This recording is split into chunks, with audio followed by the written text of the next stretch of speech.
ശക്തരായ മുഗൾ ചക്രവർത്തിമാരുടെ കൂട്ടത്തിൽ അവസാനത്തെ ചക്രവർത്തിയായിരുന്നല്ലോ ഔറംഗസേബ്. ഷാജഹാന്റെ 14 മക്കളിൽ 6-മനായിരുന്ന ഔറംഗസേബ് തൻ്റെ 40-ാമത്തെ വയസ്സിലാണ് അധികാര മേഖലകളിലേക്കൊക്കെ കടന്നെത്തുന്നത്. മികച്ച ഭരണാധികാരി എന്ന പോലെ തന്നെ ഒട്ടേറെ ന്യൂനതകളും നിലനിന്നൊരു ഭരണാധികാരിയായിട്ട് കൂടിയാണ് ഔറംഗസേബിനെ ആധുനിക ലോകം കണക്കാക്കുന്നത്. അതുകൊണ്ട് തന്നെ മുഗൾ സാമ്രാജ്യം ക്ഷയിക്കുന്നതിന് തുടക്കം കുറിച്ചയാൾ എന്നൊരു വിശേഷണം കൂടി ഔറംഗസേബിനുണ്ട്. അപ്രകാരം ഈ വീഡിയോയിലൂടെ ഔറംഗസേബിൻ്റെ ജീവിതകഥയാണ് പരിചയപ്പെടുത്തുന്നത്. 1618 ഇന്നത്തെ ഉജ്ജയിൻ പ്രദേശത്തിനടുത്തുള്ള ദഹൂദ് എന്നൊരു ദേശത്താണ് ഔറംഗസേബ് ജനിക്കുന്നത്. ചെറുപ്പത്തിൽ തന്നെ അറബിക്, പേർഷ്യൻ ഭാഷകളും മുസ്ലിം മതഗ്രന്ഥങ്ങളുമൊക്കെ ഔറംഗസേബ് പഠിക്കുകയുണ്ടായി. ചെറുപ്പകാലത്ത് തന്നെ സൈനിക വിദ്യാഭ്യാസം തുടങ്ങിയ ഔറംഗസേബ് വളരെ ധീരനായ, ആരും ഭയക്കുന്ന ഒരു പോരാളിയായി മാറുകയുമുണ്ടായി. തൻ്റെ 18-ാം വയസ്സിൽ തന്നെ, അതായത് 1636 കാലത്ത് തന്നെ ഡക്കാൻ്റെ ഗവർണറായി മാറിയ ഔറംഗസേബ് 1658 വരെയുള്ള കാലഘട്ടത്തിൽ ഗുജറാത്തിൻ്റെയും മുൾട്ടാൻ്റെയും സിന്ധിൻ്റെയും ഒക്കെ ഗവർണറായി നിലകൊള്ളുകയുണ്ടായി. എന്നാൽ ആ കാലത്ത് തന്നെ അദ്ദേഹത്തിൻ്റെ ഭരണമികവും പട്ടാള ജനറലായുള്ള കഴിവുമൊക്കെ പ്രകടമാവുകയുണ്ടായി. ആ കാലഘട്ടത്തിൽ അദ്ദേഹം ഗുജറാത്തിൽ മെച്ചപ്പെടുത്തിയ നികുതി സമ്പ്രദായമൊക്കെ അതിനുള്ള വലിയ തെളിവാണ്. ഷാജഹാന് 1657 അസുഖം ബാധിച്ചതും ഷാജഹാൻ തൻ്റെ മക്കളിൽ ദാരാ ഷിക്കോവിനെ അധികാരത്തിലെത്തിക്കാൻ ആഗ്രഹിച്ചതും ഇവിടെ ഒരു അധികാര പോരാട്ടം തന്നെ സൃഷ്ടിക്കുകയും അത് മുഗൾ ഭരണമേഖലയിൽ ആഭ്യന്തരമായി തന്നെ വീണ്ടും ഒരു കലുഷിത കാലഘട്ടത്തിനും അതൊരു രക്തപ്പുഴ ഒഴുക്കുന്നതിലേക്കുമൊക്കെ കാരണമായി മാറുകയുണ്ടായി. ഏതായാലും ഒടുവിൽ ഔറംഗസേബ് തൻ്റെ 3 സഹോദരങ്ങളെയും താഴെ ഇറക്കിക്കൊണ്ട് അച്ഛനായ ഷാജഹാൻ ചക്രവർത്തിയെ തടവിലാക്കിക്കൊണ്ട് ഡൽഹിയുടെ സിംഹാസനത്തിലേക്ക് കടന്നെത്തുകയുണ്ടായി. ഔറംഗസേബിൻ്റെ ഭരണത്തെപ്പറ്റിയോ അല്ലെങ്കിൽ സ്വഭാവത്തെപ്പറ്റിയോ ഒക്കെ തന്നെയും വിശകലനം ചെയ്തിട്ടുള്ള ചരിത്രകാരന്മാരുടെ എഴുത്തുകൾ പരിശോധിച്ചാൽ കൃത്യമായ അല്ലെങ്കിൽ ഏകീകരിക്കപ്പെട്ട ഒരു നിരീക്ഷണം കണ്ടെത്തുക സാധ്യമല്ല. എന്നാൽ ഔറംഗസേബിൻ്റെ പഴയ എഴുത്തുകൾ നോക്കിയാൽ കൃത്യമായ ആദർശങ്ങൾ എല്ലാ കാലവും നിലനിർത്തിക്കൊണ്ട് ജീവിച്ചിരുന്ന ഒരാളായിരുന്നു ഔറംഗസേബ് എന്ന് പറയാം. ഔറംഗസേബ് തൻ്റെ സാമ്രാജ്യത്തിലെ ജനങ്ങളുടെ സാമ്പത്തികവും രാഷ്ട്രീയവും സാമൂഹികവുമായുമൊക്കെയുള്ള ഉന്നമനം ലക്ഷ്യമാക്കിയതുപോലെ തന്നെ മതപരവും ധാർമ്മികവുമായ വികസനവുമൊക്കെ ആഗ്രഹിച്ചിരുന്നു എന്നുകൂടി പറയാം. സാമ്രാജ്യത്തിലെ സാധാരണ മേഖലകളായ, അതായത് കൃഷിമേഖല, കച്ചവട മേഖല, വ്യവസായികൾ എന്നിവരുടെ ഉന്നമനത്തിനായി അദ്ദേഹം പല നടപടികളും സ്വീകരിക്കുകയുണ്ടായി. അതിനുള്ള ഏറ്റവും വലിയ തെളിവാണ് അദ്ദേഹം അധികാരത്തിലെത്തിയ സമയത്ത് നിർത്തലാക്കിയ 80ഓളം വരുന്ന നികുതികൾ. മുഗൾ മേഖലയിൽ ആബ്വദ് എന്നറിയപ്പെടുന്ന ഈ ഒരു നികുതി ഇനം, അതായത് വീട്ടുനികുതി, ജലനികുതി, ട്രാൻസ്പോർട്ട് നികുതി തുടങ്ങി പല നികുതികളും, അതായത് 80ഓളം വരുന്ന നികുതികൾ ഔറംഗസേബ് ഒഴിവാക്കുകയുണ്ടായി. ഇത്തരം നികുതികളുടെ ഭാരം എല്ലാം തന്നെ വന്നു വീഴുന്നത് സാധാരണക്കാരായ ജനങ്ങളിലെ ആയതുകൊണ്ട് തന്നെ സാമ്രാജ്യത്തിന് വലിയൊരു വരുമാന നഷ്ടം സൃഷ്ടിക്കപ്പെട്ടപ്പോഴും ഇത്തരം നികുതികൾ ഒഴിവാക്കിയതിലൂടെ സാധാരണക്കാരുടെ പ്രയാസങ്ങളെ ഒഴിവാക്കാൻ ഔറംഗസേബ് ശ്രമിച്ചതായി പറയാവുന്നതാണ്. ദിവസവും 3-4 മണിക്കൂറുകൾ മാത്രം ഉറങ്ങുന്ന, എന്നും അതിരാവിലെ എണീറ്റിരുന്ന, രാത്രി വരെയും തൻ്റെ ജോലികളിൽ വ്യാപൃതനായിരിക്കുന്ന, മരണം വരെയും അങ്ങനെ തന്നെ തുടർന്ന ഒരു വ്യക്തിത്വം കൂടിയായിരുന്നു ഔറംഗസേബ്. അതിനെപ്പറ്റി അദ്ദേഹം എഴുതിയിട്ടുമുണ്ട്. മരണം വരെയും അല്ലെങ്കിൽ ശ്വാസം തുടരുന്നതുവരെയും വിശ്രമിക്കാൻ പാടില്ലെന്നും ജോലി തുടരണമെന്ന നിലയിലുമാണ് ആ എഴുത്ത്. ആ കാലത്ത് സദാചാര നിയമനിഷ്ഠ പാലിച്ചിരുന്ന യാഥാസ്ഥിതിക സുന്നി വർഗത്തിൽപ്പെട്ട ഒരു മതഭക്തൻ കൂടിയായിരുന്നു ഔറംഗസേബ് എന്ന് പറയാം. മതത്തെ അങ്ങേയറ്റം ശ്രദ്ധിക്കുകയും പിന്തുടരുകയും അതിനായി പ്രവർത്തനങ്ങൾ നടത്തിയതും കൊണ്ട് തന്നെ അദ്ദേഹം കപടമായി മതത്തെ ഉപയോഗിച്ചു എന്നും പറയുക സാധ്യമല്ല. ഇസ്ലാം മത തത്വങ്ങളെ ഒരിക്കലും ലംഘിക്കാത്ത ഔറംഗസേബ് ഒരു ഫക്കീറിൻ്റെ പോലെ ലളിതമായ ഒരു ജീവിതം കൂടിയാണ് നയിച്ചത്. താൻ പൊതുജനദാസനാണെന്നും ചക്രവർത്തി എന്ന നിലയിൽ തന്നിൽ നിക്ഷിപ്തമായ അധികാരം ജനക്ഷേമത്തിന് വേണ്ടിയല്ലാതെ തൻ്റെ സുഖത്തിനു വേണ്ടി ഉപയോഗിക്കാനല്ലെന്ന് വിശ്വസിച്ചിരുന്ന അദ്ദേഹം ഖജനാവിലെ പണം സ്വന്തം ആവശ്യത്തിനായി ഉപയോഗിച്ചിരുന്നില്ല. ചുരുക്കിയാൽ ഒരു ചക്രവർത്തി എന്ന നിലയിലുള്ള ഔറംഗസേബിൻ്റെ ആശയങ്ങളും ധാരണകളുമൊക്കെ മഹത്തരമായിരുന്നു. അതിനോടൊപ്പം തന്നെ അത്തരത്തിലുള്ള ഒരു മഹാനായ രാജാവാകാനുള്ള എല്ലാ ഗുണങ്ങളും അദ്ദേഹത്തിന് ഉണ്ടായിരുന്നു താനും. എങ്കിലും ഈ കാലഘട്ടത്തിൻ്റെ വ്യവസ്ഥകൾ വെച്ച് നോക്കുമ്പോൾ അദ്ദേഹം വിശ്വസിച്ചിരുന്ന ആദർശങ്ങൾ ഇടുങ്ങിയതും സങ്കുചിതവുമായിരുന്നു. സാമ്രാജ്യത്തെ വികസിപ്പിക്കാൻ എന്ന പോലെ തന്നെ ഇസ്ലാമിനെയും പ്രത്യേകിച്ച് സുന്നി വിശ്വാസത്തെയും ശക്തിപ്പെടുത്തുക എന്നതാണ് താൻ ചക്രവർത്തിയായത് എന്ന നിലയിലാണ് അദ്ദേഹം പ്രവർത്തിച്ചത്. ഇത്തരമൊരു ആശയം എന്നത് തന്നെ സാമ്രാജ്യം എന്ന നിലയിലും മുഗൾ സാമ്രാജ്യം പിന്തുടർന്നു വന്ന വഴികൾ വ്യതിചലിച്ചു എന്ന നിലയിലും ചക്രവർത്തി എന്ന നിലയിലും ഒരിക്കലും മാതൃകയാക്കാൻ പറ്റിയതുമല്ല. ദേശീയ വീക്ഷണമില്ലാതെ വിഭാഗീയ ചിന്താഗതിയിൽ അധിഷ്ഠിതമായ ഇത്തരം ആദർശങ്ങൾ സാമ്രാജ്യത്തിന് അതിൻ്റെ കെട്ടുറപ്പിന് വലിയ തോതിൽ തന്നെ പ്രശ്നങ്ങൾ സൃഷ്ടിക്കും എന്നതും ഉറപ്പുള്ള കാര്യമാണല്ലോ. എന്നാൽ ഔറംഗസേബിൻ്റെ സ്വഭാവത്തെപ്പറ്റി പറഞ്ഞതുപോലെ തന്നെ ജീവിതകാലത്തിനിടയിൽ എങ്ങും തന്നെ അദ്ദേഹത്തിൻ്റെ ഇത്തരം ആദർശങ്ങളിൽ അദ്ദേഹം മാറ്റം വരുത്തുകയോ അല്ലെങ്കിൽ വെള്ളം ചേർക്കുകയോ ഒന്നും തന്നെ ചെയ്യുകയുണ്ടായില്ല. അതിനായുള്ള പോരാട്ടത്തിൽ കുടുംബത്തിൽ തന്നെ കലഹങ്ങളുണ്ടായി. സഹോദരങ്ങൾ വധിക്കപ്പെട്ടു. മകനായ അക്ബർ ജീവനും കൊണ്ട് ദേശം വിട്ട് ഓടിപ്പോകേണ്ടി വന്നു. രാജ്പൂതുകൾ, ജാത് വിഭാഗങ്ങൾ, സിഖുകാർ, മറാത്തകൾ ഈ കാലത്ത് പലപ്പോഴും കലാപക്കൊടികൾ ഉയർത്തുകയും അതൊരു നിരന്തര തലവേദനയായി മാറുക പോലുമുണ്ടായി. ബിജാപൂർ മേഖലകളും ഗോൽക്കൊണ്ടയും ഒക്കെ പിടിച്ചെടുക്കുകയും തൻ്റെ ആദർശങ്ങൾക്കപ്പുറം ജീവിക്കുന്ന ഈ മേഖലകളിൽ രാഷ്ട്രീയ സാമ്പത്തിക അരക്ഷിതാവസ്ഥ തന്നെ സൃഷ്ടിക്കപ്പെടുക പോലുമുണ്ടായി. ഔറംഗസേബ് വിശ്വസിച്ചിരുന്നത് അദ്ദേഹത്തിന് മുന്നേ ഉണ്ടായിരുന്ന മുഗൾ ഭരണാധികാരികളെല്ലാം തന്നെ ഇസ്ലാം മതത്തിന് പ്രാധാന്യം നൽകിയില്ല എന്ന തരത്തിലും അല്ലെങ്കിൽ മുസ്ലിം ആധിപത്യത്തിൽ അധിഷ്ഠിതമായൊരു ഭരണപ്രക്രിയ കൊണ്ടുവന്നില്ല എന്നും അതുകൊണ്ട് തന്നെ തികഞ്ഞ ഒരു മതഭക്തനായ താൻ അത് ചെയ്യണമെന്നും അത് ഏറ്റവും മികച്ചൊരു മുസ്ലിം രാജാവായി തന്നെ മാറ്റുമെന്നുമൊക്കെ അദ്ദേഹം വിശ്വസിച്ചിരുന്നു. അത് അദ്ദേഹത്തിൻ്റെ കടമയായും അതിനെ അദ്ദേഹം നോക്കിക്കണ്ടിരുന്നു. ഏതായാലും ഇത്തരമൊരു ആശയം അദ്ദേഹത്തിൻ്റെ ചിന്താഗതികളെയും ദീർഘവീക്ഷണത്തെയും ചക്രവർത്തി എന്നതിൻ്റെ വിശാലമായ അർത്ഥത്തെയും തൻ്റെ ചട്ടക്കൂടുകൾക്കപ്പുറം നിലനിൽക്കുന്ന എന്തിനോടും അസഹിഷ്ണുതയൊക്കെ സൃഷ്ടിക്കപ്പെടുന്നതിനുമൊക്കെ കാരണമായി മാറി. ഇത്തരത്തിൽ ഔറംഗസേബിൻ്റെ ദൃഷ്ടിയിൽ സ്വമതാനുയായികൾ മാത്രം സാമ്രാജ്യത്തിലെ യഥാർത്ഥ പൗരന്മാർ എന്നൊരാശയം ഉടലെടുത്തതോടെ ചക്രവർത്തി എന്നത് ഭൂരിപക്ഷത്തിനു പകരമായി ചെറിയൊരു ശതമാനം ജനങ്ങളുടേത് മാത്രം എന്നൊരു നില വന്നു. ഇതിനെ മറ്റ് ചില രീതികളിൽ കൂടി ചരിത്രകാരന്മാർ വ്യാഖ്യാനിക്കാറുണ്ട്. അതായത് ഔറംഗസേബിനെ ഇത്തരത്തിലുള്ളൊരു തീവ്രമായ മതപരമായ വ്യവസ്ഥകളിലേക്ക് കൊണ്ടുചെന്നെത്തിച്ചതാണ് എന്ന നിലയിലാണത്. അതായത് മുൻകാലങ്ങളിൽ പ്രത്യേകിച്ച് അക്ബർ കാലഘട്ടത്തോടെ മുഗൾ സാമ്രാജ്യത്തിൽ ഹിന്ദുക്കൾക്കും രജപുത്രർക്കുമൊക്കെ വലിയ തോതിൽ തന്നെ പ്രാതിനിധ്യം ലഭിക്കുകയും അത് രാഷ്ട്രീയമായും സാമൂഹ്യമായും അവിടങ്ങളിലൊക്കെ തന്നെയും വലിയൊരു സ്വാധീനം സൃഷ്ടിക്കാനും കഴിഞ്ഞിരുന്നു. ഇസ്ലാം മതത്തിൻ്റെ വക്താക്കൾ മറ്റൊരു വിഭാഗമായും അവിടെ നിലനിന്നിരുന്നു. ഇവർ തമ്മിൽ ഒരു തരത്തിൽ അന്തരവും അവിടെ ഉണ്ടായിരുന്നു. എന്നാൽ ഷാജഹാൻ്റെ കാലത്തിനപ്പുറം ആര് ഭരണത്തിലേക്ക് വരും എന്നൊരവസ്ഥ വന്നപ്പോൾ രാജ്പൂത് മേഖലകളൊക്കെ ഔറംഗസേബിനെ എതിർക്കുകയും ദാരാ ഷുഖോവിന് വേണ്ടി നിലകൊള്ളുകയുമാണ് ഉണ്ടായത്. സ്വാഭാവികമായും ഔറംഗസേബിന് മുസ്ലിം മതമേഖലകളിൽ നിന്ന് പിന്തുണയും ലഭിച്ചു. ഇത്തരമൊരു അവസ്ഥയിൽ ഇസ്ലാമിനെ ഉയർത്താനും മറ്റുള്ളവരെ താഴ്ത്താനുമുള്ള നടപടികൾ സ്വീകരിച്ചതായി പറയുന്നുണ്ട്. എങ്കിലും അദ്ദേഹം വിശ്വസിച്ചു പോന്ന ആദർശങ്ങൾ ഇടുങ്ങിയതും സങ്കുചിതവും ആയിരുന്നു എന്ന് തന്നെ പറയേണ്ടതുണ്ട്. ഒരു ദേശീയ രാഷ്ട്രം കെട്ടിപ്പടുക്കുക എന്ന അക്ബറുടെ നയമൊക്കെ ഇസ്ലാം മത തത്വങ്ങളുടെ നഗ്നമായ നിഷേധമായിട്ടാണ് ഔറംഗസേബ് കണക്കാക്കിയത്. ഇതിൻ്റെയൊക്കെ ഭാഗമായി ഔറംഗസേബ് പ്രാചീനമായ പല ആചാരങ്ങളെയും നിരോധിക്കുകയുണ്ടായി. സ്വർണവും വെള്ളിയും കൊണ്ട് ചക്രവർത്തിയുടെ തുലാഭാരം നടത്തുന്നതും നിരോധിച്ചു. മദ്യപാനം നിരോധിക്കുകയും അതൊരു കുറ്റകരമാക്കുകയും ചെയ്തു. ഒപ്പം സംഗീതം രാജധാനിയിൽ നിന്ന് നിരോധിക്കുകയുണ്ടായി. അതോടെ നടികൾക്കും സംഗീത വിദ്വാൻമാർക്കുമൊക്കെ തൊഴിലില്ലാതായി. മുഹറം സംബന്ധിച്ചുള്ള ഘോഷയാത്ര ഔറംഗസേബ് വേണ്ടെന്ന് വെച്ചു.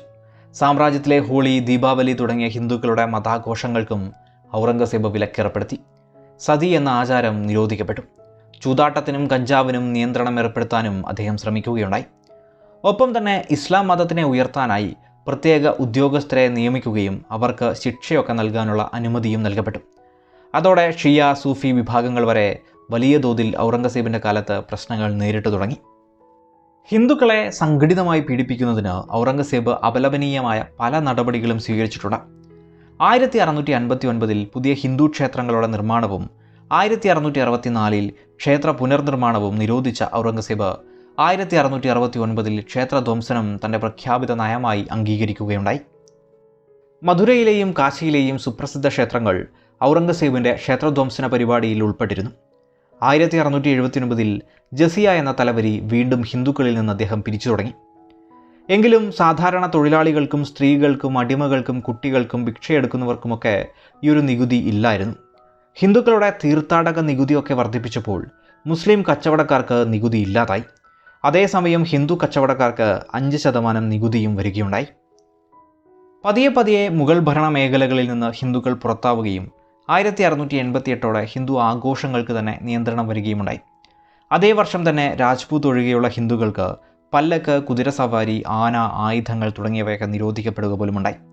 ഇത്തരത്തിൽ നോക്കിയാൽ ഹിന്ദു മേഖലയിൽ ഔറംഗസേബ് ഒരു അടിച്ചമർത്തൽ നയം കൊണ്ടുവന്നു എന്ന് പറയാവുന്നതാണ്. അതുകൊണ്ട് തന്നെ ചരിത്രകാരന്മാർ മുഗൾ മേഖലയിലെ ആദ്യത്തെ അടിച്ചമർത്തൽ നയമുള്ള ഭരണാധികാരിയായും ഔറംഗസേബിനെ കണക്കാക്കുന്നു.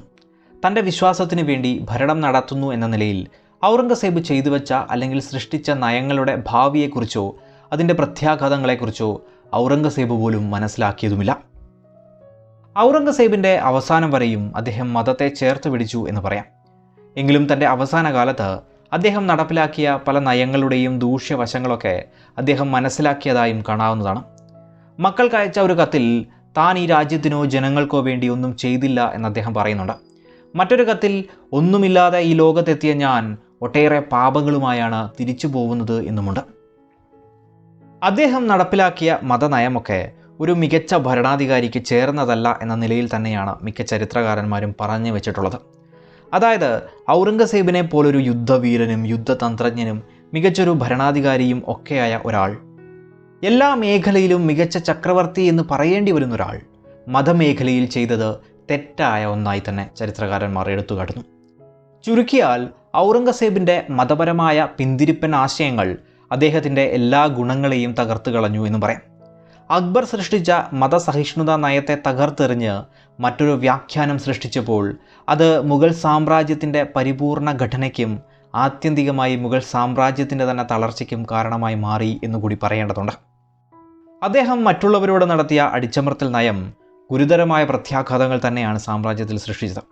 സാമ്രാജ്യത്തിലെവിടെയും ഹിന്ദുക്കൾ സംഘടിച്ച് ലഹളയ്ക്കൊരുങ്ങി. മധുരയിലെ ജാട്ടുകൾ, രാജസ്ഥാനിലെ രജപുത്രർ, പഞ്ചാബിലെ സിഖുകാർ, സത്നാമികൾ തുടങ്ങിയവരൊക്കെ തന്നെയും കലാപക്കൊടി ഉയർത്തുകയുണ്ടായി. ഈ സമയം മറാത്ത ശക്തിയും ഉയർന്നു വരികയുണ്ടായി. ഇത്തരത്തിൽ നിരന്തരമായി മുഗൾ സാമ്രാജ്യം ആക്രമണങ്ങളെ നേരിടേണ്ടി വന്നതോടെ മുഗൾ സാമ്രാജ്യത്തിൻ്റെ അധീശത്വം തകർന്നു തുടങ്ങി. സാമ്രാജ്യത്തിൻ്റെ സമാധാനം നഷ്ടപ്പെടുകയും നിരന്തര യുദ്ധങ്ങൾ സാമ്പത്തിക അവസ്ഥയെ ബാധിക്കുകയും സൈനിക ശക്തി ചുരുങ്ങിത്തുടങ്ങുകയും വർഷങ്ങൾ നീണ്ട പല നയങ്ങൾക്കപ്പുറം ഇതൊക്കെ തന്നെയും ഔറംഗസേബിൻ്റെ തന്നെ പരാജയമായി മാറുകയും അത് സാമ്രാജ്യത്തിൻ്റെ തന്നെ തകർച്ചയ്ക്കും കാരണമായി മാറി എന്നുകൂടി പറയാവുന്നതാണ്. അത് ഔറംഗസേബിനെ പോലെ ശക്തനായ ഒരു ഭരണാധികാരിയുടെ കാലം വരെയും പ്രകടമായില്ല എന്ന് മാത്രം. ഏതായാലും ഔറംഗസേബിന് തൻ്റെ വലിയ സാമ്രാജ്യം സംരക്ഷിച്ചു നിർത്തുന്നതിൽ പരാജയം സംഭവിച്ചിട്ടുണ്ട് എന്ന് തന്നെ പറയേണ്ടി വരും. ഷാജഹാൻ്റെ അസുഖവും അതിനെ തുടർന്ന് അടുത്ത ചക്രവർത്തി ആര് എന്ന നിലയിൽ 4 മക്കൾക്കിടയിൽ തമ്മിൽ കലഹം സൃഷ്ടിക്കപ്പെട്ടതും മുഗൾ സാമ്രാജ്യത്തിൻ്റെ അതിരുകൾ ദുർബലമാവുന്നതിന് കാരണമായി. അതോടെ ആസാം മേഖലയിലെയും കൂച്ച് ബീഹാറിലെയും ഒക്കെ ഭരണമേഖലകൾ മുഗൾ അതിർത്തിക്കുള്ളിലേക്ക് കടന്നു കയറിക്കൊണ്ട് ആക്രമണങ്ങളും കൊള്ളയും ഒക്കെ നടത്തുന്നതിന് ഈ കാലം സാക്ഷ്യം വഹിച്ചു. മുഗൾ മേഖലയിൽ ആഭ്യന്തരമായി കലഹമുള്ളതുകൊണ്ടും ഔറംഗസേബിന് അധികാര കസേരയിൽ സുരക്ഷിതത്വം നിർമ്മിക്കേണ്ടതുകൊണ്ടും 1661 വരെയും മുഗൾ സാമ്രാജ്യം ഈ കിഴക്കൻ അതിർത്തികളിലേക്ക് ശ്രദ്ധ ചെലുത്തുകയുണ്ടായില്ല. ഏതായാലും അധികാര മേഖലകളിൽ എതിരാളികളില്ലാതായതോടെ ബംഗാളിൻ്റെ ഗവർണറായി മിർ ജുംലയെ ഔറംഗസേബ് നിയമിക്കുകയും ആസാം മേഖലകൾ ആക്രമിക്കാനും നിർദ്ദേശം നൽകി. അങ്ങനെ മിർ ജുംല കൂച്ച് ബീഹാറൊക്കെ കീഴടക്കിക്കൊണ്ട് ആസാം മേഖലയിലേക്ക് പ്രവേശിച്ചു. അഹോം രാജവംശം എതിർത്തു നിന്നെങ്കിലും ആസാമിൻ്റെ പല മേഖലകളും ആക്രമിച്ചുകൊണ്ട് തലസ്ഥാന മേഖലയടക്കം പിടിച്ചെടുക്കുകയാണ് മിർ ജുംല ചെയ്തത്. അതോടെ അഹോം രാജാവ് തൻ്റെ രാജ്യത്തിൻ്റെ പല ഭാഗങ്ങളും മുഗളർക്ക് വിട്ടുകൊടുക്കുകയും അവരുടെ ആധിപത്യം സ്വീകരിക്കുകയും ചെയ്തു. എന്നാൽ മിർ ജുംല തിരിച്ച് ധാക്കയിലേക്കുള്ള യാത്രക്കിടയിൽ മരണപ്പെടുകയുണ്ടായി. അതോടെ സെയ്സ്താ ഖാൻ ബംഗാളിൻ്റെ പുതിയ ഗവർണറായി. പിന്നെയും 4 വർഷങ്ങൾ ആസാം മേഖലകൾ മുഗളിന് കീഴിൽ തുടരുകയുണ്ടായെങ്കിലും അതിനപ്പുറം മുഗളിൽ നിന്നും ആസാം മേഖലകൾ സ്വതന്ത്രമാവുകയുണ്ടായി. ഇതേ സമയം ബംഗാൾ ഉൾക്കടലിൽ കടൽ കൊള്ളയിലും പിടിച്ചുപറിയിലുമൊക്കെ ഏർപ്പെട്ടിരുന്ന പറങ്കികളെയും ഔറംഗസേബ് പ്രത്യേകം ശ്രദ്ധ ചെലുത്തി അമർച്ച ചെയ്യുകയുണ്ടായി. ബംഗാളിലെ പോർച്ചുഗീസ് മേഖലയായിരുന്ന ചിറ്റഗോങ്ങിൽ നിന്നും ഇവർക്ക് സഹായം ലഭിച്ചിരുന്നത് കൊണ്ട് തന്നെ ഈ പ്രദേശവുമായി ഷെയ്സ്താ ഖാൻ്റെ നേതൃത്വത്തിൽ ഏറ്റുമുട്ടലുണ്ടാവുകയും പ്രദേശം മുഗളർക്ക് അധീനമാവുകയുണ്ടായി. അതുപോലെ തന്നെ ഹൂഗ്ലി മേഖലയിലുണ്ടായിരുന്ന ഇംഗ്ലീഷുകാരുമായും ഷെയ്സ്താ ഖാൻ 1686 ഏറ്റുമുട്ടി. ഇംഗ്ലീഷുകാർ ഇവിടെ നിന്ന് പുറത്താവുകയും ചെയ്തു. എങ്കിലും പിന്നീട് ഇംഗ്ലീഷുകാർ മുഗളരുമായി സന്ധി ചെയ്യുകയും മുഗളരുടെ സമ്മതത്തോടെ തന്നെ 1690 കാലത്ത് ഇവിടേക്ക് തന്നെ തിരിച്ചെത്തുകയുമുണ്ടായി. ഔറംഗസേബിൻ്റെ പടയോട്ടങ്ങളിൽ നിർണായകമായ ഒരേടാണ് ദക്ഷിണേന്ത്യൻ മേഖലകളിലേക്ക് അദ്ദേഹം കൊണ്ടുവന്ന ആക്രമണങ്ങളും പിടിച്ചടക്കലുകളും. ഷാജഹാൻ്റെ നിർദ്ദേശാനുസരണം ബീജാപൂരുമായി ഔറംഗസേബ് നേരത്തെ തന്നെ ഒരു സമാധാന കരാർ സൃഷ്ടിച്ചിരുന്നു. അതനുസരിച്ച് 1.5 കോടി രൂപ വർഷം തോറും കപ്പമായി മുഗളിന് നൽകാമെന്നായിരുന്നു വ്യവസ്ഥ. എങ്കിലും ബിജാപൂരിന് ഇത് നിലനിർത്താനായില്ല. അതോടെ ചക്രവർത്തിയായ ഔറംഗസേബ് രാജാ ജയ്സിങ്ങിനെ ബിജാപൂരിനെയും ശിവജിയെയും കീഴടക്കാനായി അയക്കുകയുണ്ടായി. ജയ്സിംഗ് ശിവജിയുടെ കോട്ടയ്ക്ക് ഉപരോധം ഏർപ്പെടുത്തുകയും നിർവാഹമില്ലാതെ ശിവജിക്ക് സന്ധിയിൽ ഒപ്പുവെക്കേണ്ടതായി വന്നു. ഇതാണ് ട്രീറ്റി ഓഫ് പുരന്ദർ എന്ന പേരിൽ അറിയപ്പെടുന്നത്. അതിനപ്പുറം ജയ്സിംഗ് ബിജാപൂർ ആക്രമിച്ചു. എങ്കിലും വിജയം നേടാനാവാതെ ജയ്സിംഗിന് അവിടെ നിന്ന് പിൻവാങ്ങേണ്ടി വന്നു. ജയ്സിംഗ് ആണെങ്കിൽ 1666 ജൂലൈയിൽ മരണപ്പെടുകയുമുണ്ടായി. ബിജാപൂർ പിന്നീടുള്ള കുറച്ചധികം വർഷങ്ങൾ സുരക്ഷിതമായി തന്നെ ഇരിക്കുകയും ചെയ്തു. ഡക്കാനിലെ മുഗളരുടെ അധീശത്വം സ്ഥാപിക്കാനുള്ള പൊതുവായ നയത്തോടൊപ്പം തന്നെ ഔറംഗസേബിൻ്റെ കാലത്ത് ചില പുതിയ നയങ്ങൾ കൂടി ഉണ്ടാവുകയുണ്ടായി എന്ന് പറയാം. ഷിയ മതത്തിൽപ്പെട്ട സുൽത്താൻമാർ ഭരിച്ചിരുന്ന ബിജാപൂരും ഗോൽക്കൊണ്ടയും കീഴടക്കി യാഥാസ്ഥിതിക ഇസ്ലാം മതത്തിൻ്റെ മേഖലകൾ സൃഷ്ടിക്കണമെന്നത് തൻ്റെ കടമയായി ഔറംഗസേബ് കരുതുകയുണ്ടായി. ഒപ്പം ഈ കാലത്ത് ഡെക്കാൻ പ്രദേശം സാമ്പത്തികമായി മികച്ചു നിന്ന ദേശങ്ങളായിരുന്നു. ഈ മേഖലകളിലുണ്ടായിരുന്ന വമ്പിച്ച വിഭവസമ്പത്ത് കൈക്കലാക്കുക എന്നതും ഒരു നയമായിരുന്നു. പിന്നെയുള്ളത് മുഗൾ സാമ്രാജ്യത്തിൻ്റെ രാഷ്ട്രീയമായ ഏകീകരണമാണ്. അത് ഇന്ത്യൻ മേഖലയിലെ വലിയ സാമ്രാജ്യമെന്ന ചിന്തയ്ക്കും സാമ്രാജ്യത്തിൻ്റെ സ്ഥിരതയ്ക്കും ആവശ്യമാണെന്നും ഔറംഗസേബിന് തോന്നി. മറ്റൊന്ന്, ഡക്കാനിലെ ഷിയാവർഗത്തിൽപ്പെട്ട സുൽത്താൻമാരും ഹിന്ദു മേഖലയായ മഹാരാഷ്ട്രരും കൂടി തനിക്കെതിരെ തിരിയുന്നതിനു മുൻപ് ഡെക്കാൻ സുൽത്താനത്തുകളെ ആക്രമിച്ച് നശിപ്പിക്കേണ്ടത് ആ കാലത്തിൻ്റെ രാഷ്ട്രീയ ലക്ഷ്യമായി കൂടി ഔറംഗസേബ് കാണുകയുണ്ടായി. താൽക്കാലികമായെങ്കിലും ആക്രമണത്തിനൊക്കെ വിരാമമിട്ട കാലത്തിനപ്പുറം 1672 ബിജാപൂരിൻ്റെ സുൽത്താനായ അലി ആദിൽ ഷാ മരണപ്പെടുകയുണ്ടായി. അതിനെ തുടർന്ന് അദ്ദേഹത്തിൻ്റെ 4 വയസ്സ് മാത്രം പ്രായമുള്ള മകൻ സിക്കന്ദർ ആദിൽ ഷാ അധികാരത്തിലെത്തി. അധികാരി കുട്ടിയായതുകൊണ്ട് തന്നെ ഉന്നത ഉദ്യോഗസ്ഥർ തമ്മിൽ വടംവലികൾക്കും അതൊരു കലാപങ്ങൾക്കുമൊക്കെ കാരണമായി മാറുകയുണ്ടായി. ഇതൊരു അവസരമായി കണ്ട മുഗൾ സൈന്യം ഡക്കാൻ ഗവർണറായിരുന്ന ബഹദൂർ ഖാൻ്റെ നേതൃത്വത്തിൽ 1676 ബിജാപൂർ ആക്രമിച്ചെങ്കിലും അന്നും പരാജയപ്പെടുകയാണുണ്ടായത്. അതോടെ ഔറംഗസേബ് ഇദ്ദേഹത്തെ തിരിച്ചു വിളിക്കുകയും പകരമായി ദിലർ ഖാനെ ഡക്കാൻ്റെ പുതിയ ഗവർണറായി അയക്കുകയുമുണ്ടായി. ദിലർ ഖാൻ ബിജാപൂരിലെ മന്ത്രിയായിരുന്ന സിദ്ദി മസൂദിനെ തന്നോടൊപ്പം ചേർക്കുകയും അതിനെ തുടർന്ന് ഇരുകൂട്ടരും ഒരു സന്ധിയിലെത്തുകയും ബിജാപൂർ മുഗളിൻ്റെ അധീശത്വം അംഗീകരിക്കുകയും ചെയ്തു.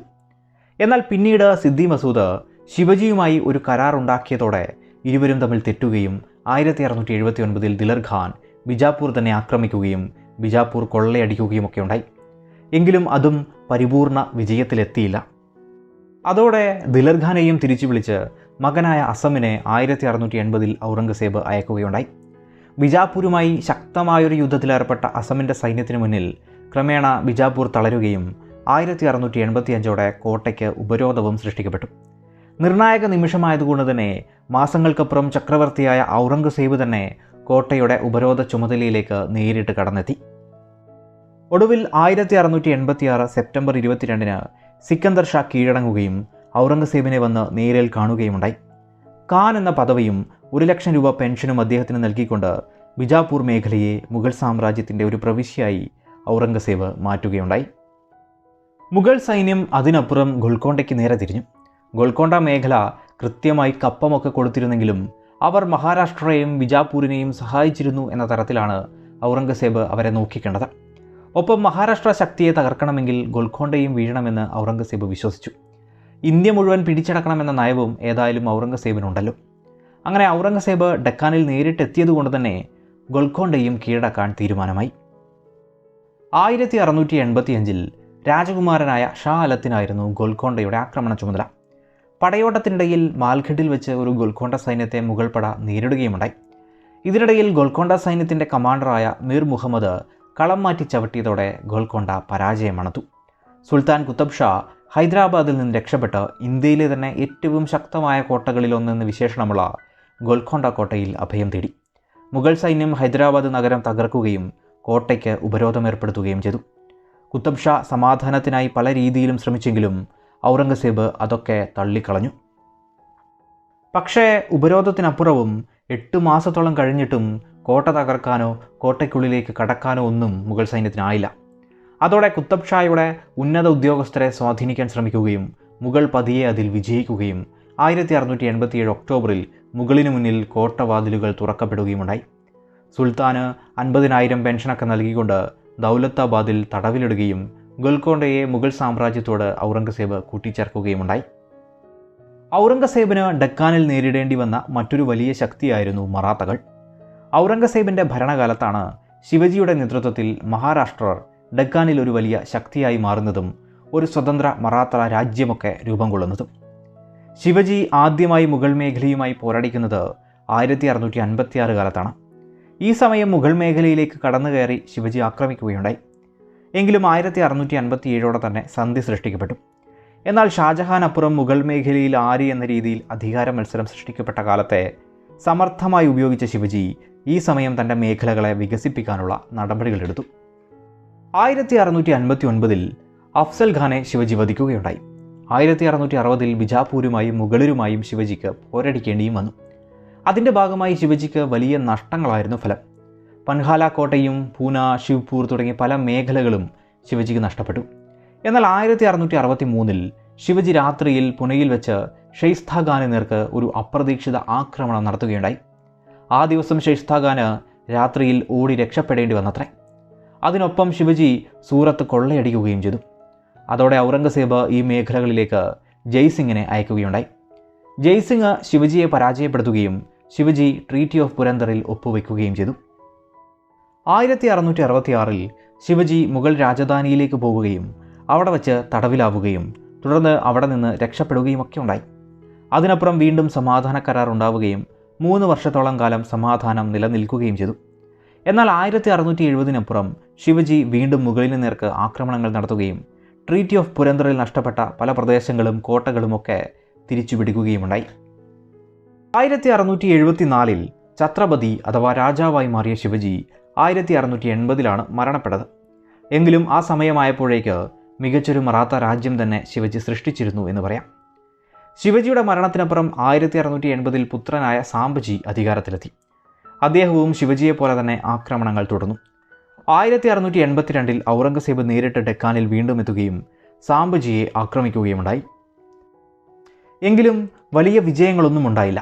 തുടർന്നും യുദ്ധം വർഷങ്ങളോളം തുടരുകയുണ്ടായി. ഒടുവിൽ 1689 സാംബജിയെ മുഗൾ സൈന്യം തടവുകാരനായി പിടിച്ചു. മുഗൾ സൈന്യം മഹാരാഷ്ട്രയുടെ പ്രദേശങ്ങൾ തകർക്കുകയും മറാത്ത സാമ്രാജ്യം തന്നെ മുഗളർ പിടിച്ചെടുക്കുകയുമുണ്ടായി. ദക്ഷിണേന്ത്യയിലെ ഔറംഗസേബിൻ്റെ ലക്ഷ്യങ്ങൾ അതോടുകൂടി പൂർത്തിയാവുകയും മഹാരാഷ്ട്രർ ഒരു സൈനിക ശക്തി എന്ന നിലയിൽ അവസാനിച്ചു എന്ന തോന്നലും അവിടെ സൃഷ്ടിക്കപ്പെട്ടു. ഏതായാലും ഔറംഗസേബ് ദക്ഷിണേന്ത്യയിലും വമ്പൻ വിജയം നേടുകയുണ്ടായി. എന്നാൽ അതൊക്കെ തന്നെയും താൽക്കാലികം മാത്രമായിരുന്നു. മഹാരാഷ്ട്രർ വീണ്ടും ഔറംഗസേബിനെ പല വഴികളിൽ എതിർക്കുകയും സ്വാതന്ത്ര്യം വരെ അവരുടെ യുദ്ധം തുടരുകയുമുണ്ടായി. നായകനില്ലാതെ അല്ലെങ്കിൽ കേന്ദ്രീകൃതമായ ഒരു സ്ട്രക്ചർ ഇല്ലാതായ മഹാരാഷ്ട്ര ശക്തിയെ നേരിടുന്നതിൽ പിന്നീട് ഔറംഗസേബിന് വലിയ പ്രതിസന്ധികൾ നേരിട്ടു. കൊച്ചു കൊച്ചു സൈന്യങ്ങളായി ചിതറിത്തെറിച്ച മഹാരാഷ്ട്രർ മുഗൾ മേഖലയിലേക്ക് പല വഴികളിൽ പല സമയത്ത് ആക്രമണം നടത്തുകയും കൊള്ളയടിക്കുകയുമുണ്ടായി. ഔറംഗസേബിൻ്റെ ക്യാമ്പ് പോലും ആക്രമിക്കുന്ന ചരിത്രമുണ്ടായിട്ടുണ്ട്. ഔറംഗസേബിനാണെങ്കിൽ അവിടെ ഒരു ഭരണമേഖലയെയോ അല്ലെങ്കിൽ ഒരു നായകനെയോ ഒന്നും തകർക്കാനുമില്ലായിരുന്നു. എല്ലാം തന്നെ ചെറു ഗ്രൂപ്പുകളായി തിരിഞ്ഞ പല പല മേഖലകളായിരുന്നു. അത് ക്രമേണ മുഗളർക്ക് തിരിച്ചടി ലഭിക്കുന്നതിനാണ് കാരണമായത്. അതോടെ ശിവജിയുടെ രണ്ടാമത്തെ പുത്രനായ രാജാറാമും അദ്ദേഹത്തിൻ്റെ പത്നിയായ താരാഭായിയും കൂടി മുഗളർക്കെതിരെയുള്ള വിമോചന സമരത്തിന് നേതൃത്വം കൊടുത്തു തുടങ്ങിയതോടെ ഔറംഗസേബിൻ്റെ മുഗൾ പടയ്ക്ക് ഈ മേഖലകളിൽ നിന്ന് പിൻവാങ്ങേണ്ടി വരുന്ന അവസ്ഥ വന്നെത്തി. അതുകൊണ്ട് തന്നെ ഔറംഗസേബിൻ്റെ ഡെക്കാൻ പോളിസി പൂർണ്ണമായി മറാത്തകളെ കീഴടക്കാനായില്ല എന്നുകൂടി പറയേണ്ടതുണ്ട്. അത് അദ്ദേഹത്തിൻ്റെ ഡെക്കാൻ പോളിസിയുടെ പരാജയത്തിനും ആത്യന്തികമായി അദ്ദേഹത്തിൻ്റെ തന്നെ പരാജയത്തിനും സാമ്രാജ്യത്തിൻ്റെ തകർച്ചയ്ക്കും കാരണമായി എന്നുകൂടി പറയാം. മുഗൾ സൈന്യത്തിന് ഇത്തരത്തിൽ തിരിച്ചടികളേറ്റ സമയത്ത് തീവ്ര ദുഃഖിതനായിക്കൊണ്ട് ഔറംഗസേബ് 1707 അഹമ്മദ് നഗറിൽ വെച്ചാണ് മരണപ്പെടുന്നത്. ഉത്തരേന്ത്യയിൽ ഔറംഗസേബ് രജപുത്രരുമായും ഏറ്റുമുട്ടിയിട്ടുണ്ട്. രജപുത്രർക്കിടയിലെ പറ്റാവുന്ന രാജ്യങ്ങളൊക്കെ പിടിച്ചെടുത്തുകൊണ്ട് മുഗൾ ആധിപത്യം സ്ഥാപിക്കുക എന്നതായിരുന്നു ഔറംഗസേബിൻ്റെ ലക്ഷ്യം. അതിലൊന്നാണ് മർവാർ ദേശം. ജസ്വന്ത് സിംഗ് മരിച്ചതിനെ തുടർന്ന് ഔറംഗസേബ് ഈ ദേശം പിടിച്ചെടുക്കാൻ ചില ശ്രമങ്ങൾ നടത്തുകയുണ്ടായി. അതിലൊരു പരിധിവരെ ഔറംഗസേബ് വിജയിക്കുകയും ചെയ്തിരുന്നു. മേവാറുമായും ഔറംഗസേബ് പോരടിച്ചിട്ടുണ്ട്. വടക്ക് പടിഞ്ഞാറൻ മേഖലയിൽ നഷ്ടപ്പെട്ട കാണ്ഡഹാർ തിരിച്ചു പിടിക്കുവാനൊക്കെ ഔറംഗസേബ് വലിയ നടപടികളൊന്നും എടുത്തിട്ടില്ല. ഒപ്പം ആ കാലത്ത് ഈ മേഖലയിലെ ഉസ്ബെക്കുകളുടെയും സഫാവിദുകളുടെയും ഒക്കെ ശക്തി ക്ഷയിച്ചതും ഔറംഗസേബിനെ സൈനിക നടപടിയിൽ നിന്ന് പിന്തിരിപ്പിച്ചെന്ന് പറയാം. വലിയ ശക്തികളില്ലാത്ത ഈ മേഖലയിൽ നിന്ന് വലിയ ആക്രമണങ്ങളോ അല്ലെങ്കിൽ വലിയ അപകടമൊന്നും ഉണ്ടാവില്ല എന്ന തിരിച്ചറിവിലായിരുന്നു ഇത്. എങ്കിലും അതിർത്തി മേഖലയിലെ യൂസഫ് സായ് വർഗ്ഗക്കാരുമായി ഔറംഗസേബിന് പലപ്പോഴും പോരടിക്കേണ്ടി വന്നിരുന്നു. ഇവർക്കെതിരെ പലതവണ സൈനിക നടപടികൾ ഉണ്ടായെങ്കിലും അതൊന്നും വിജയത്തിലെത്താതായതോടെ ഔറംഗസേബ് ഈ മേഖലയിലെ സമാധാനം വില കൊടുത്തു മേടിച്ചു എന്നും പറയാം. ചുരുക്കിയാൽ ഔറംഗസേബിൻ്റെ പടയോട്ടങ്ങളിൽ എടുത്തു പറയേണ്ട കാലഘട്ടമെന്നത് ഡക്കാൻ ആക്രമണങ്ങളാണെന്ന് തന്നെ പറയേണ്ടിയിരിക്കുന്നു. ഔറംഗസേബിൻ്റെ മരണം എന്നത് ഇന്ത്യാ ചരിത്രത്തിലെ തന്നെ നിർണായകമായ ഒരു ചരിത്ര സംഭവമാണ്. എത്രയോ വർഷങ്ങൾ മുഗൾ സാമ്രാജ്യത്തെ ഭരിക്കുകയും അതിനെ നിലനിർത്തുകയും എന്നാൽ അതിനപ്പുറം അതിന് തിരിച്ചടികൾ ലഭിക്കാൻ പോകുന്നു എന്നും താൻ നടപ്പിലാക്കിയ പല നയങ്ങളും തെറ്റാണെന്ന് മനസ്സിലാക്കിക്കൊണ്ടുമാണ് ഔറംഗസേബ് മരണപ്പെടുന്നത് എന്ന് പറയാം. ചുരുക്കിയാൽ പരാജയപ്പെട്ട ഭരണാധികാരിയായി തീവ്ര ദുഃഖിതനായി നിരാശാജനകമായ വാർത്തകൾക്കിടയിലാണ് ഔറംഗസേബ് മരണപ്പെടുന്നത്. അദ്ദേഹം മരണപ്പെടുന്നതിനും വർഷങ്ങൾക്ക് മുന്നേ തന്നെ ഔറംഗസേബിന് ദുരന്ത വാർത്തകളുടെ ഒരു നീണ്ട നിര തന്നെ എത്തിയിരുന്നു. 1702 അദ്ദേഹത്തിൻ്റെ പുത്രി മരണപ്പെടുകയുണ്ടായി. 1704 പുത്രനായ അക്ബർ പേർഷ്യയിൽ വെച്ച് മരണപ്പെട്ടു. 1705 മരുമകളായ ജഹാൻസേബും മരണപ്പെട്ടു. 1706 സഹോദരിയായ ഗഹ്വാനാറയും മരണപ്പെട്ടു. 1705 തന്നെ പുത്രിയായ മെഹറുന്നിസയും ഭർത്താവ് ഈസിദ് ബക്സും മരണപ്പെട്ടു. ഒപ്പം പല കൊച്ചുമക്കളും. ഇതേ കാലഘട്ടത്തിലാണ് കാലങ്ങളായി താൻ നടത്തിപ്പോന്ന ഡക്കാൻ നയങ്ങളിലേറ്റ തിരിച്ചടികൾ സാമ്രാജ്യത്തിൻ്റെ കെട്ടുറപ്പിനെ തന്നെ ബാധിക്കുന്ന നിലയിലേക്കൊക്കെ ആവുന്നത്. ഡക്കാൻ സുൽത്താനത്തുകളെ പിടിച്ചെടുത്ത് മുഗൾ സാമ്രാജ്യത്തിൻ്റെ വികസനത്തിനും പ്രശസ്തിക്കുമൊക്കെ തൽക്കാലം കാരണമായെങ്കിലും ആത്യന്തികമായി അതൊരു പരാജയമായാണ് മാറിയത്. ഈ മേഖലകളിൽ മറാത്തകൾ ഒരു വലിയ ശക്തിയായി മാറുന്നതിനാണ് ഇത്തരം സൈനിക നടപടികൾ കൊണ്ട് കാരണമായത്. അതുമാത്രമല്ല, സാമ്രാജ്യത്തിൻ്റെ പല ഭാഗങ്ങളിലും കലാപക്കൊടികൾ ഉയർന്നിരുന്നു. മറാത്തകൾ ഡക്കാൻ മേഖലയിലെ മുഗൾ ക്യാമ്പുകൾക്ക് പുറമെ ഗുജറാത്ത്, മാൾവയടക്കം ആക്രമിക്കുകയുണ്ടായി. മുഗൾ സാമ്രാജ്യത്തിലെ ഭരണപ്രക്രിയ തന്നെ തകർന്നു തുടങ്ങി. സാമ്പത്തികവും സൈനികവുമായ പ്രതിസന്ധി വ്യക്തമായി തന്നെ പ്രകടമായി. ഇതേ സമയം അടുത്ത ചക്രവർത്തി ആര് എന്ന ചോദ്യവുമായി മക്കൾ പരസ്പരം പോരടിക്കാനും ആരംഭിച്ചിരുന്നു. ഇത്തരത്തിൽ തീർത്തും ദുരന്ത സമാനമായ ഒരു സാഹചര്യത്തിലാണ് ഔറംഗസേബ് മരണപ്പെടുന്നത്. 1707 മാർച്ച് 3 അദ്ദേഹം അന്തരിച്ചത്. ഔറംഗസേബിൻ്റെ ജീവിതത്തെ അവലോകനം ചെയ്യുമ്പോൾ നമുക്ക് പല കാര്യങ്ങളും മനസ്സിലാക്കാൻ പറ്റും. അതിൽ പ്രധാനം മുഗൾ സാമ്രാജ്യത്തിൻ്റെ അധപ്പതനത്തിൽ ഔറംഗസേബിനുണ്ടായിട്ടുള്ള പങ്ക് എന്ന നിലയിൽ തന്നെയാണ്. എങ്കിലും ഔറംഗസേബ് എന്നത് വിദ്യാസമ്പന്നനായ, തൊഴിലെടുക്കാൻ ഒരു മടിയുമില്ലാത്ത, ലക്ഷ്യപ്രാപ്തിയുള്ള, മതപരമായി അങ്ങേയറ്റം വിശ്വസിക്കുന്ന ഒരാളായിരുന്നല്ലോ. അതിനേക്കാളുമൊക്കെ അപ്പുറം അദ്ദേഹം മികച്ചൊരു പോരാളിയും പട്ടാള കമാൻഡറുമൊക്കെ ആയിരുന്നു. ഇന്ത്യ എന്ന ദേശത്തിലെ വലിയൊരു ഭാഗം തന്നെ അദ്ദേഹം കീഴടക്കുകയുണ്ടായി. 3-4 മണിക്കൂറുകൾ മാത്രം ഉറങ്ങുന്ന ഔറംഗസേബ് സദാ കർമ്മനിരതനുമായിരുന്നു. അദ്ദേഹത്തിൻ്റെ ശ്രദ്ധ എത്താത്ത ഒരു ഭരണപ്രക്രിയയോ സൈനിക നീക്കങ്ങളോ ഉണ്ടായിരുന്നില്ലെന്നും പറയാം. ഒപ്പം ജീവിതകാലത്തിലുണ്ടായിട്ടുള്ള ഏതൊരു പ്രതിസന്ധി ഘട്ടത്തിലും ഔറംഗസേബ് ഒളിച്ചോടിയിട്ടുമില്ല. എവിടെയും ക്ഷമയോടെ നിന്നുകൊണ്ട് അതൊക്കെ തന്നെയും നേരിടുകയും അതിനെയൊക്കെ അതിജീവിക്കുകയുമാണ് ഉണ്ടായിട്ടുള്ളത്. അദ്ദേഹത്തിൻ്റെ ജീവിതം എടുത്തു നോക്കിയാലും ആശയപരമായി മികച്ചു നിൽക്കും. ഒരിക്കലും മദ്യപിക്കാത്ത, ഏറ്റവും ലളിതമായി വേഷം ധരിക്കുന്ന, ലളിതമായി ഭക്ഷണം മാത്രം ഉപയോഗിക്കുന്ന, മതപരമായി കൃത്യമായി ജീവിക്കുന്ന ഒരാൾ. രാജ്യത്തിൻ്റെ സമ്പത്ത് ഒരു തരത്തിലും എടുക്കാതെ സ്വയം ജോലി ചെയ്യുന്ന മികച്ചൊരു മാതൃക തന്നെ കാണിച്ച ചക്രവർത്തി. അതുപോലെ തന്നെ ഔറംഗസേബുമായി ബന്ധപ്പെട്ട് പറയുന്ന മറ്റൊരു കാര്യമാണ് അദ്ദേഹത്തിൻ്റെ നിശ്ചയദാർഢ്യം. എടുത്ത തീരുമാനങ്ങളിൽ നിന്ന് ഒരു തരി വ്യതിചലിക്കാത്ത ഒരു പ്രകൃതം അദ്ദേഹത്തിനുണ്ടായിരുന്നു. സേനാധിപതി എന്ന നിലയിലും അദ്ദേഹം മികച്ചു നിന്നിട്ടുണ്ട്. അധികാരം നേടുന്ന സമയത്തൊക്കെ സൈന്യത്തോടൊപ്പം അദ്ദേഹം കാണിച്ചിട്ടുള്ള രാഷ്ട്രീയ ബുദ്ധിയൊക്കെ ഇവിടെ എടുത്തു പറയേണ്ടതാണ്. എങ്കിലും ഇത് നേരെ മറ്റൊരു രീതിയിലും കൂടി നമുക്ക് പറയാവുന്നതാണ്. ഔറംഗസേബ് എന്നത് അച്ഛനെ തടവിലിട്ട, സഹോദരങ്ങളെ വധിച്ച, മകനായ അക്ബറിനൊക്കെ ജീവനും കൊണ്ട് ഓടിപ്പോവേണ്ടി വന്ന, മറ്റൊരു മകനെ 8 വർഷമൊക്കെ തടവിലിരിക്കേണ്ടി വന്ന ഒരു ഭരണാധികാരി കൂടിയാണ്. അദ്ദേഹം രാഷ്ട്രീയത്തിനും ഭരണത്തിനുമൊന്നും ആരെയും വിശ്വസിച്ചിരുന്നില്ല. വിജയത്തിനായി ഏത് വഴിയും നോക്കുക എന്നൊരു തത്വവും കൂടി അദ്ദേഹം പുലർത്തുകയുണ്ടായി. ആരെയും വിശ്വസിക്കാത്തത് കൊണ്ട് തന്നെ എല്ലാ മേഖലകളിലും ഔറംഗസേബ് ശ്രദ്ധിക്കുകയുണ്ടായി. മികച്ച ഉദ്യോഗസ്ഥർ ആ കാലത്ത് ഉണ്ടായിട്ട് പോലും ഔറംഗസേബിന് വിശ്വസ്തർ എന്ന നിലയിൽ ഒരു ലിസ്റ്റ് നമുക്ക് കണ്ടെത്താനാവില്ല. മറ്റൊന്ന് അദ്ദേഹത്തിൻ്റെ മതപരമായ ഇടപെടലുകളാണ്. മുഗൾ ചക്രവർത്തി എന്നതിനേക്കാൾ മതപരമായ വ്യവസ്ഥകൾക്ക് പ്രാധാന്യം അദ്ദേഹം നൽകിയപ്പോൾ അദ്ദേഹത്തിൻ്റെ ആദർശങ്ങൾ ഇടുങ്ങിയതും ദീർഘവീക്ഷണമില്ലാത്തതുമായി മാറുകയുണ്ടായി. അദ്ദേഹം ഹിന്ദുക്കളുടെയും സിഖുകാരുടെയും ഷിയ മുസ്ലിങ്ങളുടെയും ഒക്കെ നേർക്ക് അടിച്ചമർത്തൽ നയം കൊണ്ടുവന്നതോടെ അത് അക്ബറൊക്കെ പിന്തുടർന്നു വന്നിരുന്ന വ്യവസ്ഥകളിൽ നിന്ന് വ്യതിചലിക്കുകയും ഇത്തരത്തിലുള്ള ഒരു വിഭജന നയം സാമ്രാജ്യത്തിൻ്റെ കെട്ടുറപ്പിനെയും ഒരുമയെയും ഒക്കെ തകർക്കുകയുണ്ടായി. അതിൻ്റെ ഭാഗമായി മതവിഭാഗങ്ങൾ തമ്മിൽ കലാപങ്ങളുമൊക്കെ സൃഷ്ടിക്കപ്പെട്ടു. അത് സാമ്രാജ്യത്തിൻ്റെ സാമ്പത്തികമായ അവസ്ഥ ശോഷിക്കുന്നതിനും സൈനിക ശക്തിയൊക്കെ കുറയുന്നതിനും കാരണമായി മാറി. അതുകൊണ്ട് പല മികച്ച ലക്ഷ്യങ്ങൾ ഉണ്ടായെങ്കിൽ പോലും ഇടുങ്ങിയ ചിന്താഗതി അവയെയൊക്കെ തന്നെ തളർത്തി എന്ന് പറയാം. അതുകൊണ്ട് തന്നെ മികച്ച ഭരണാധികാരി എന്ന നിലയിൽ ഔറംഗസേബ് ഒടുവിൽ പരാജയപ്പെടുകയാണ് ഉണ്ടായത്. ഔറംഗസേബിൻ്റെ പല നയങ്ങളും ക്രമേണ സാമ്രാജ്യത്തിൻ്റെ സാമ്പത്തികമായ, സാംസ്കാരികമായ, സാമൂഹികമായ, സൈനികമായ തുടങ്ങി എല്ലാ മേഖലകളിലും ശോഷിക്കുന്നതിനാണ് കാരണമായത്. മറ്റൊരു പ്രധാനപ്പെട്ട കാര്യമാണ് ഔറംഗസേബിൻ്റെ പടയോട്ടങ്ങൾ. അദ്ദേഹത്തിൻ്റെ കാലത്ത് മുഗൾ സാമ്രാജ്യം ഏറ്റവും വലിയ സാമ്രാജ്യമായെങ്കിൽ പോലും ഡക്കാൻ മേഖലയിൽ അദ്ദേഹം നടത്തിയ നീക്കങ്ങളുടെ കാലത്ത് ഉത്തരേന്ത്യയിലെ ശ്രദ്ധ പൂർണ്ണമായും ഇല്ലാതാവുകയും കാലങ്ങളെടുത്തിട്ടും ഡക്കാനിൽ സ്ഥിരതയും സൃഷ്ടിക്കാനാവാതായതോടെ ഔറംഗസേബിൻ്റെ മരണത്തിനപ്പുറം ഡക്കാനിലും ഉത്തരേന്ത്യയിലും ഒരുപോലെ പ്രദേശങ്ങൾ നഷ്ടപ്പെടുന്നതിനും കാരണമായി മാറി. ഔറംഗസേബ് അതിശക്തനായ ഒരു ചക്രവർത്തി ആയിരുന്നു എന്നതിൽ തർക്കമൊന്നുമില്ല. എങ്കിലും മുഗൾ സാമ്രാജ്യത്തിൻ്റെ അധപ്പതനം തടയാൻ മാത്രം ശക്തനായിരുന്നില്ല ഔറംഗസേബ് എന്നുകൂടി പറയാം. അതുമായി ബന്ധപ്പെട്ട് പ്രസിദ്ധമായ ഒരു വാചകം തന്നെയുണ്ട്. അദ്ദേഹത്തിൻ്റെ കാലത്ത് ഏറ്റവും വലിയ സാമ്രാജ്യം തന്നെ സൃഷ്ടിക്കപ്പെട്ടു. എന്നാൽ ആ വലിയ സാമ്രാജ്യം തന്നെ അതിൻ്റെ പരാജയത്തിനും തുടക്കം കുറിച്ചു.